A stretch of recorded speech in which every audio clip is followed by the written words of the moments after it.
Aujourd'hui, je suis dans ce magnifique décor du Nouveau-Mexique parce que je viens de terminer un séminaire en compagnie du docteur Bruce Lipton. Bruce Lipton, vous le connaissez fort probablement parce qu'il est pionnier dans le monde de l'épigénétique. Vous le connaissez peut-être un peu mieux à travers tous ses livres, soit La biologie des croyances, Évolution spontanée ou encore L'effet lune de miel, tous publiés aux éditions Ariane. Le docteur Bruce Lipton est mondialement reconnu comme un leader de la nouvelle biologie.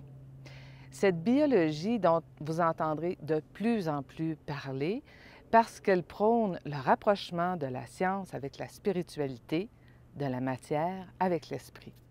Comme il l'explique, et contrairement à ce qui est enseigné officiellement dans nos écoles aujourd'hui, nous ne sommes pas les victimes de nos gènes.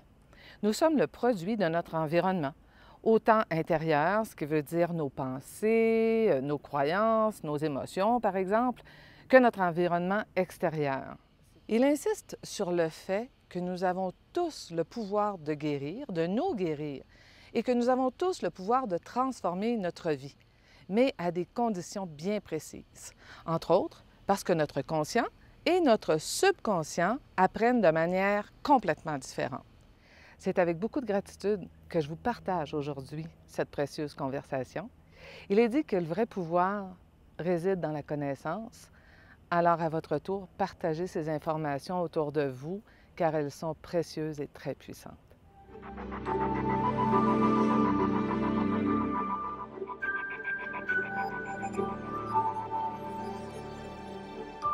Bruce, pouvez-vous me dire qu'est-ce que la nouvelle biologie a à voir avec notre mieux-être, avec notre joie de vivre et avec notre résilience? Depuis les années 1950, on nous a enseigné que notre vie est contrôlée par nos gènes.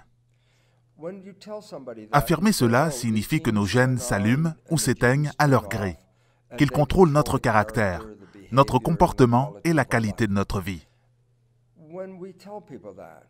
Lorsqu'on dit cela aux gens, ils peuvent croire qu'ils n'ont aucun contrôle sur leur vie, mais qu'elle est plutôt contrôlée par leur hérédité.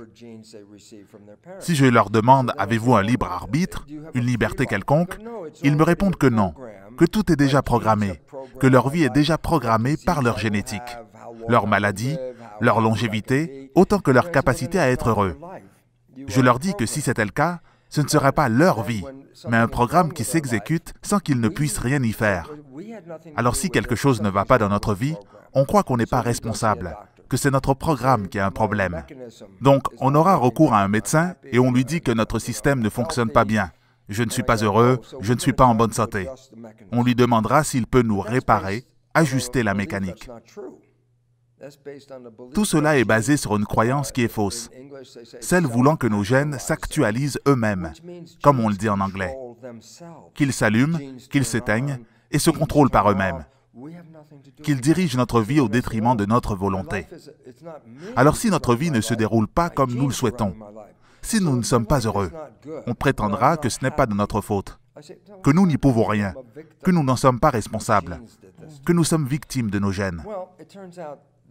Eh bien, cette idée est complètement fausse. Les gènes ne contrôlent pas tout. Les gènes sont des plans, des modèles, comme lorsqu'on construit une maison. Si vous allez chez un architecte et que l'architecte vous montre des plans, si vous lui demandez « Votre plan pour ma maison se met-il en marche ?» et quand s'arrête-t-il? L'architecte vous répondrait « Mais voyons, quelle idée! Ce ne sont que des plans. » Voilà exactement ce que sont les gènes, des plans. Ils ne s'allument pas et ne s'éteignent pas. Ce que vous devez réellement savoir, c'est qui lit le plan. Qui est l'architecte de votre vie? Parce que c'est l'architecte qui prend en charge le plan, les gènes. Il s'avère que c'est notre conscience, notre esprit qui sélectionne les gènes. Et si nous changeons nos croyances, nous changeons notre esprit. Nous changeons toute notre biologie. Dans un sens, si vous n'êtes pas en bonne santé et que vous me dites que vos gènes en sont la cause, je vous répondrai que votre vie n'est pas en harmonie. Votre façon de vivre n'est pas en harmonie. Si vous changez votre manière de vivre, si vous changez votre manière de penser, vous pouvez changer complètement votre santé. Et les gens me disent, « Ah, vous croyez que c'est l'esprit qui contrôle tout ?» Et je leur réponds, « Oui. » En fait, nous connaissons depuis une centaine d'années ce qu'est l'effet placebo. Vous me donnez une pilule et vous me dites que cette pilule va me guérir, alors j'y crois. Je prends cette pilule et je vais mieux. Plus tard, vous me dites que cette pilule, ce n'était rien que du sucre. Alors si ce n'était pas cette pilule qui m'a soigné, qu'est-ce qui m'a guéri? C'est la croyance que la pilule allait me soigner. C'est donc la croyance que j'ai par rapport à cette pilule. Donc la pilule physique, n'a rien fait. C'est mon esprit, ma croyance qui ont agi. Et tout le monde appelle cela l'effet placebo. C'est quand même merveilleux, car cela démontre le pouvoir de l'esprit sur la santé. Ce n'est pas la pilule, mais bien l'esprit qui est en cause. On croit que l'effet placebo est en lien avec la pensée positive. Oui, c'est vrai, mais j'aimerais dire que c'est aussi le cas pour les pensées négatives, qui elles aussi ont un effet. Contrairement à la pensée positive qui peut vous guérir, une pensée négative peut créer n'importe quelle maladie dans ce monde. Une pensée négative peut créer le cancer. Une pensée négative peut causer le diabète. Une pensée négative peut créer une crise cardiaque. Mais personne ne parle des pensées négatives. Tout le monde ne parle que des pensées positives et ceci pour moi est un problème. Si votre vie ne va pas bien, la première chose qu'on regardera, ce sera le fonctionnement de votre corps. Mais est-ce qu'on se demande quelle est la nature de vos pensées? Comment sont vos pensées? Est-ce que vos pensées sont positives ou plutôt négatives? Vivez-vous dans la peur? Est-ce que vous vivez une vie qui ne vous convient pas? Êtes-vous incapable de trouver un partenaire? Êtes-vous incapable de vous réaliser? Et vous continuez de penser que vous n'y arriverez pas. Ce sont des pensées négatives. Une pensée négative est aussi puissante qu'une pensée positive, mais travaille dans la direction opposée. Les pensées positives peuvent guérir et les pensées négatives peuvent créer n'importe quelle maladie. Et vous pouvez même mourir à cause de pensées négatives. Pourquoi est-ce si important? Parce que les gens ne comprennent pas que leurs pensées créent leur vie. Alors ils ont toutes sortes de pensées. Certaines sont positives, mais la majorité sont négatives. Alors si vous nourrissez majoritairement des pensées négatives, que pouvez-vous attendre de votre biologie? Rien de positif. Une biologie positive provient de pensées positives, placebo. Les pensées négatives, en science, on appelle cela nocebo. Nocebo. Cette fois-ci, les pensées sont de nature négative. Cela signifie que vos pensées annulent votre santé. Des pensées positives vous donnent de la santé. Des pensées négatives annulent votre santé. Il faut alors se demander combien la vie d'une personne normale est positive ou négative. Il s'avère que 70% de nos pensées sont négatives et répétitives. Oh mon Dieu! Si l'on a plus de pensées négatives que de pensées positives, c'est comme si on ingérait du poison. Une pensée négative équivaut à du poison et une pensée positive équivaut à la guérison. En somme, si vous désirez vraiment contrôler votre santé, la première chose à faire est de contrôler vos pensées et si vous arrivez à le faire, vous aurez du pouvoir sur votre vie. Il y a une nouvelle science qui s'appelle l'épigénétique. L'ancienne science s'appelle la génétique. Cela se ressemble, mais en réalité, elles sont différentes et amènent une révolution. Quelle est la différence? Lorsqu'on parle d'anciennes manières de penser, c'est lorsque je dis qu'un caractère est sous le contrôle de la génétique. Dire que les gènes sont la cause d'un comportement ou d'un caractère, c'est l'ancienne façon de penser. Maintenant, on dit que le caractère est sous le contrôle de l'épigénétique. On pourrait penser que c'est la même chose. Contrôle génétique, contrôle épigénétique, mais non, ce n'est pas le cas. Épi veut dire au-dessus. Lorsqu'on dit qu'un trait de caractère, que ce soit une maladie ou quelque chose de sain, est sous le contrôle de l'épigénétique, on veut dire par là que c'est un contrôle qui se situe au-dessus des gènes. Épi veut dire au-dessus. Donc, ce contrôle ne se situe pas dans les gènes. Non, c'est une ancienne croyance. C'est faux de penser cela. C'est l'esprit et l'environnement qui contrôlent les gènes. Et ceci fait une grande différence. La vieille histoire racontait que les gènes se mettaient en route et s'arrêtaient, et qu'on n'avait aucun contrôle là-dessus. Mais maintenant, on sait que ce sont notre environnement et notre esprit qui contrôlent nos gènes. Parce qu'il y a deux environnements, un à l'extérieur et un à l'intérieur. Oui, et l'esprit contrôle les deux. J'ai des sensations dans mon corps, mon esprit ressent ces émotions, mais mon esprit reçoit aussi les informations sur ce qui se passe à l'extérieur de moi. Donc mon esprit contrôle mon comportement à partir de l'intérieur, mais il le contrôle aussi de l'extérieur. Si je dis à mon esprit « je ne peux pas faire cela », si je pense que je ne suis pas capable, et qu'ensuite j'essaie de faire quelque chose, mon esprit me dira « non, tu ne peux pas faire ça, c'est bien à l'extérieur. Mais pourquoi suis-je incapable de le faire? » Tout simplement parce que mon esprit me confirme que non. Et ceci est le plus important, car c'est révolutionnaire. Voici pourquoi. Si c'était les gènes qui contrôlaient notre vie, pensez-y attentivement. Avons-nous choisi les gènes que nous avons? Non.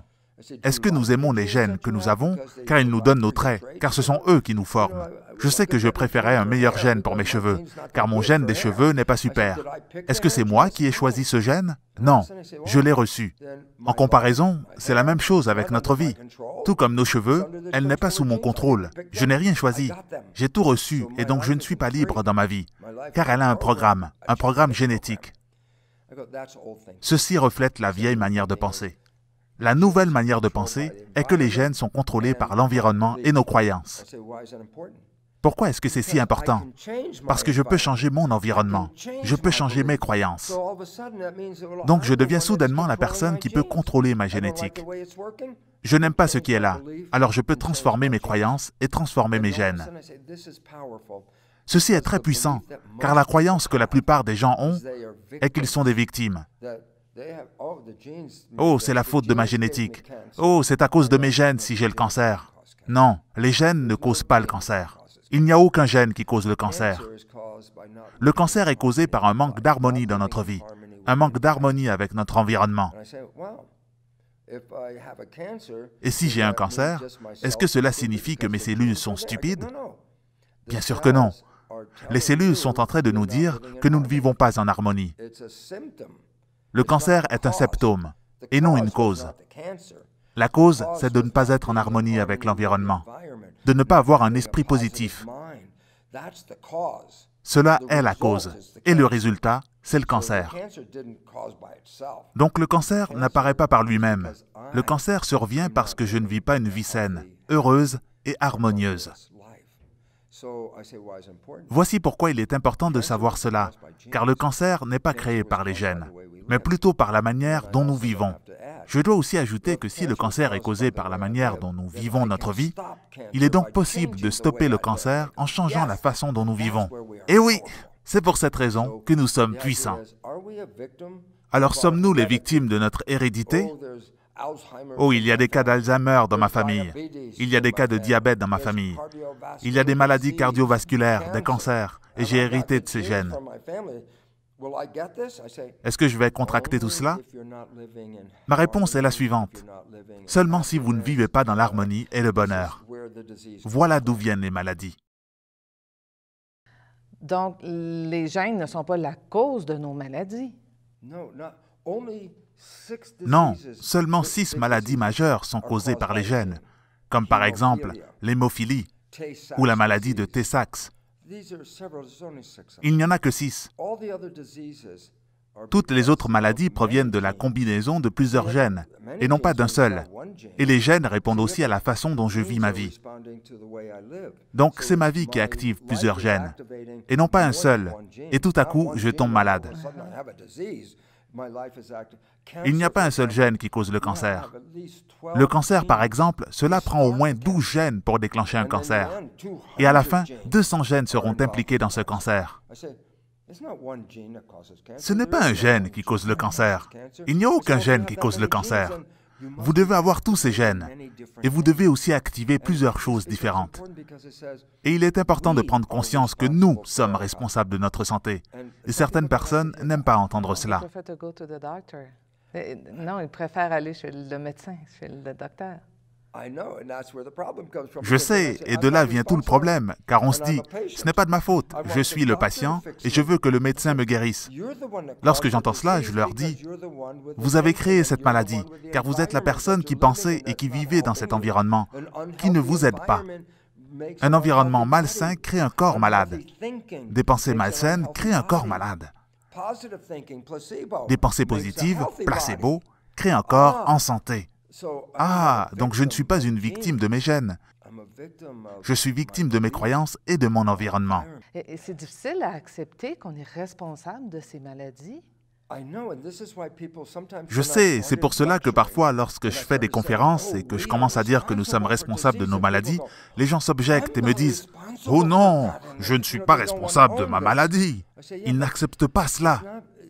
À ce moment, je leur réponds qu'ils ne savaient pas qu'ils étaient responsables de leur maladie et que s'ils ne le savaient pas, comment pourrais-je les blâmer? Si je vous explique comment une chose fonctionne et que vous ne suivez pas les instructions, vous avez alors un problème. Mais personne ne vous a dit comment cela fonctionnait auparavant. Par contre, si je fais quelque chose sans savoir que cela me fait du tort, comment pourrais-je en être responsable? Personne ne m'en a informé. Ce qu'on nous a dit depuis des années concernant les gènes était faux. Et si je dis aux gens, les gènes se mettent en marche et les gènes s'arrêtent, je leur dis qu'ils ne sont responsables de rien, que ce sont les gènes les grands responsables. On a donc programmé les gens depuis 50 ans. Ne vous inquiétez pas, les maladies sont causées par les gènes et non par vous-même. Finalement, cette histoire était fausse et nous devons maintenant renverser cette croyance. Je vais donner un exemple. Des mots du genre honte, victime, blâme sont des mots qui ont une signification très spéciale. Coupable. Puis-je me blâmer d'être malade? Si on ne m'a jamais enseigné comment survient une maladie, comment pourrais-je être blâmé de cette situation? Par exemple, si j'ai une voiture à conduite manuelle et que je vous donne les clés en vous demandant d'aller au village. Une fois à l'auto, vous me dites « mais je ne sais pas conduire manuellement » et que je vous dis « démarre, allez ». Vous conduirez par coup, avec difficulté, et puis vous m'appellerez pour me dire que la voiture est brisée. « Oh, vous avez brisé ma voiture !» Non, vous n'êtes pas responsable. Vous ne saviez pas comment conduire la voiture. Je ne vous ai pas dit comment la conduire. Je vous ai juste dit de prendre l'auto. Si la voiture se brise, vous n'êtes pas coupable. Bien sûr que non. Vous ne pouvez pas être coupable. Vous ne saviez pas conduire la voiture. Je ne peux pas vous blâmer. Imaginez maintenant qu'une personne dise « Ah, j'ai le cancer ». Pourquoi la blâmer si elle ne savait pas ce qui causait le cancer? Comment accuser ou blâmer une personne qui, même accidentellement, ne savait pas ce qui causerait cette maladie? Il ne faut pas se sentir coupable ou honteux d'être malade. « Oh mon Dieu, je me suis donné le cancer !» Mais non, vous ne savez même pas comment ce cancer a bien pu arriver. Comment pouvez-vous éprouver de la honte? Comment pouvez-vous vous blâmer? Vous sentir coupable, vous sentir victime? Ces mots, et ceci est important, ces mots sont basés sur le fait que vous saviez comment cela fonctionne, que vous décidez de faire autrement. Si vous connaissez quel est le bon chemin à prendre, et que vous décidez de faire autrement, que vous décidez personnellement de faire quelque chose de différent, alors là, vous êtes coupable. Si vous savez comment cela fonctionne, si vous connaissez ce qui est bon pour vous, et que vous en décidez de faire autrement, alors maintenant, on peut parler de culpabilité ou de blâme. Mais si on ne sait pas comment traiter notre corps, que personne ne nous a jamais dit comment nos pensées nous affectent, que personne ne nous a dit de quelle façon notre environnement joue un rôle important et comment il nous affecte, alors vous pouvez utiliser les mots honte, blâme, culpabilité, victime. Ils prennent leur sens et peuvent être utilisés lorsqu'une personne sait comment ça fonctionne. Et malgré cela, elle décide d'agir autrement. Ah, à partir de ce moment, vous êtes responsable. Pourquoi c'est si difficile de changer même quand on veut vraiment changer? Principalement parce que personne ne nous a dit comment nous créons la maladie et comment nous pouvons transformer la maladie. Donc si personne ne vous a enseigné cela, vous n'avez pas les instructions, vous n'êtes pas sensibilisé à cela, vous ne savez ni comment ni pourquoi. Comment pouvez-vous vous attendre à faire les choses différemment? Ce dont nous avons besoin, c'est la connaissance. Voici une phrase très importante. Savoir, c'est pouvoir. Voici la phrase, mais dite autrement. Une absence de savoir est une absence de pouvoir. Si vous n'avez pas le savoir, vous n'avez pas le pouvoir. Voilà où est le problème. Nous n'informons ni le patient, ni quiconque de l'existence de ces nouvelles connaissances.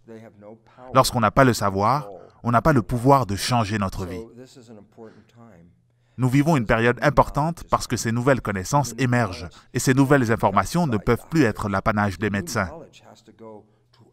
Tout le monde doit savoir, parce que chacun d'entre nous créons constamment notre vie.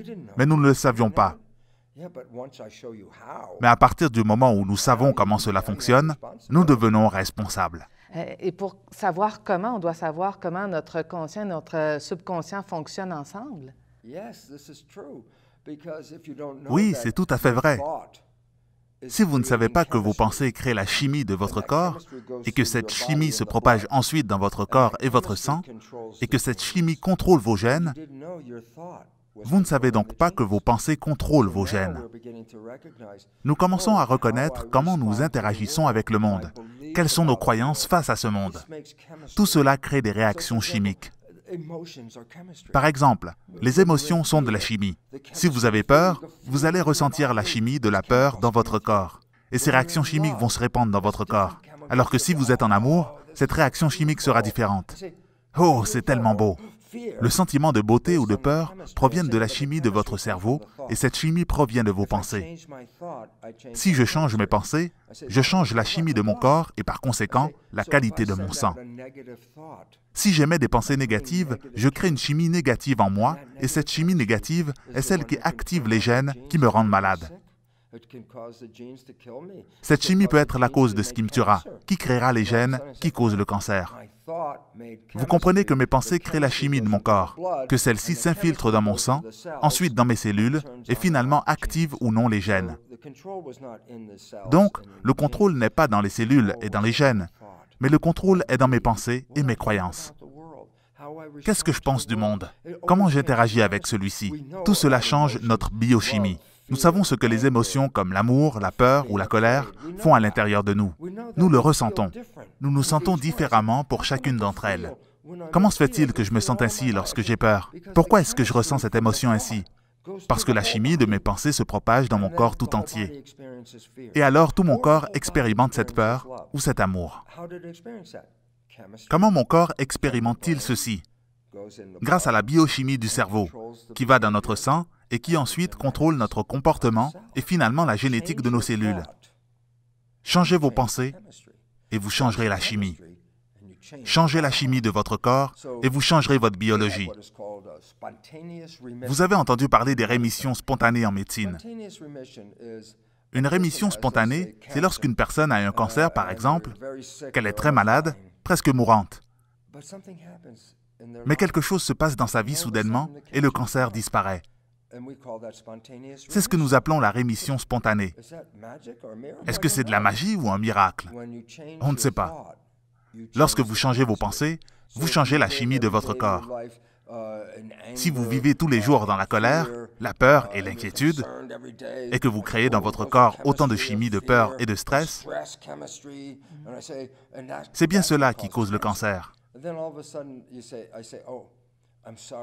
Et soudainement, vous rencontrez votre médecin et il vous dit « Je suis désolé, vous avez le cancer. » Et tout à coup, vous vous dites « Oh mon Dieu, peut-être que ma vie n'est pas si heureuse que cela. Peut-être que ma vie me rend malade. Peut-être que je devrais changer ma vie. » Alors cette personne qui reçoit ce diagnostic se dit « Ma vie n'a pas été si belle que ça, je vais laisser aller tout ce stress. Je vais quitter mon emploi, partir en vacances et relaxer. » Alors devinez quoi? Ils se débarrassent de tout ce stress, ils sortent et profitent de la vie, et lorsqu'ils reviennent, il n'y a plus de cancer. Est-ce de la magie ou un miracle? Cela peut ressembler à un miracle, mais c'est nous qui avons créé cette guérison lorsque nous nous sommes dit « Je ne veux plus de ce stress. » Parce que vous savez, le stress est la source première des maladies. Alors si je mets fin à tout ce stress, la biochimie du stress s'arrête instantanément et disparaît. Et lorsque la chimie du stress s'arrête, je change mon comportement et ma génétique. Je peux donc avoir un cancer lorsque je subis du stress et lorsque le stress disparaît. Le cancer s'en va aussi. Et nous appelons cela une rémission spontanée. Comment vous êtes-vous guéri? Vous avez changé vos pensées, qui ont changé la chimie qui va dans votre sang et qui affecte vos gènes. Est-ce que c'est vrai que plus de 95 de nos pensées, de nos croyances sont inconscientes? Absolument. Et voilà pourquoi il est très important de comprendre ceci. Nous parlons de l'esprit, comme s'il n'y en avait qu'un. Mais en fait, il y en a deux. L'esprit conscient et l'esprit subconscient.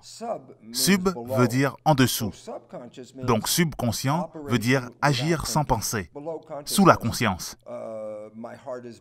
Mon cœur bat sans que je n'ai besoin de lui dire quoi faire. Mes poumons respirent sans que j'en ai conscience et je ne contrôle pas cela.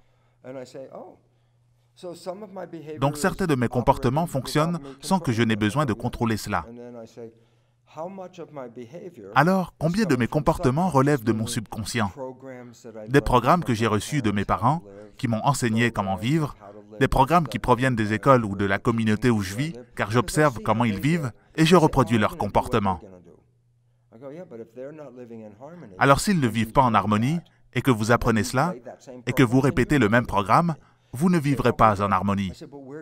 Vous vous demandez d'où proviennent ces programmes. Sachez qu'au cours des 7 premières années de votre vie, les programmes de votre subconscient s'installent en observant votre mère et votre père. On observe plus précisément comment ils répondent à la vie, comment ils agissent et se comportent. Comme une caméra vidéo, on enregistre ce qu'ils font. Et maintenant que j'ai installé ce programme en moi, j'agis de la même façon que ma mère ou mon père le faisait. Ça, c'est le subconscient. J'ai enregistré ces programmes avant l'âge de 7 ans en les observant, tout simplement.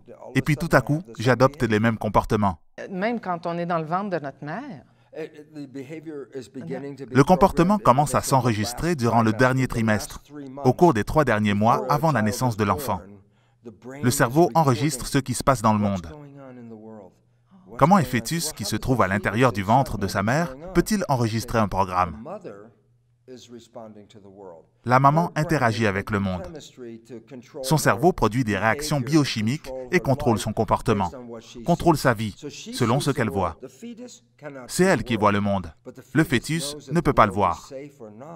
Mais le fœtus sait si le monde est sécure ou non, parce que le sang de la maman qui contient la chimie de ses émotions et de ses hormones ira dans le placenta, et alors le bébé va réagir aux mêmes émotions et aux mêmes hormones. Mais le bébé ne peut pas voir ce qui se passe. Tout ce qu'il sait, c'est si c'est sécure ou non à l'extérieur. Est-ce que la maman est en colère? Parce que le bébé reçoit les mêmes éléments chimiques que ceux qui ont causé les émotions chez la maman. Et ainsi, le bébé apprend ses émotions.